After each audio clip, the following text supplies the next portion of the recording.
উন্নত দেশে শ্রমবাজার পাঠানোর ক্ষেত্রে কিংবা শ্রমিকদের পাঠানোর ক্ষেত্রে আমাদের কি কোনো বাধা রয়েছে কিংবা আমাদের আগ্রহটা কম কেন? আমরা যারা ম্যান পাওয়ারে কাজ করছেন আপনাদের মধ্যে উন্নত বিশ্বে শ্রমিক পাঠানোর উদ্যোগটা একটু কম। এখানে বাধাটা কোথায়?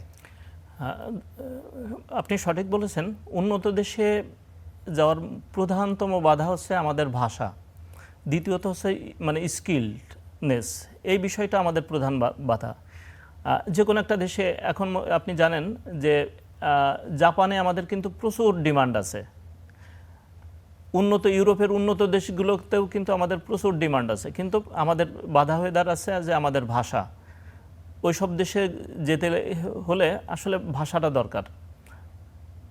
এক্ষেত্রে আমি মানে যে কোনো একটা দেশের অফার দিলে মানে যাওয়ার লোকের মানে আগ্রহী লোকের অভাব নাই, কিন্তু ওকে যদি বলি যে তুমি যাবা, তোমার তো ভাষা শিখতে হবে, এই ব্যাপারে সে আগ্রহী হয় না।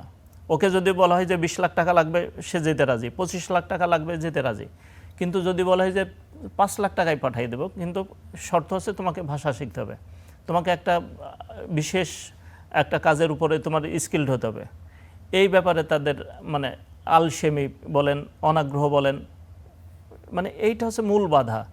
যদি ভাষা উপরে যদি একটা শ্রমিক ভাষা শিখে বা কোনো বিশেষ কাজে যদি পারদর্শী হয়, টেকনিক্যাল কোনো কাজে, তাহলে কিন্তু আমার মনে হয় 3-4 লাখ টাকায় ওই আপনার জাপানে, ইউরোপের বিভিন্ন দেশে যাওয়ার কিন্তু সুযোগ আছে। তার মানে ভাষাগত দুর্বলতা এবং আমাদের যে দক্ষতা এই জায়গায় আসলে প্রধান বাধা।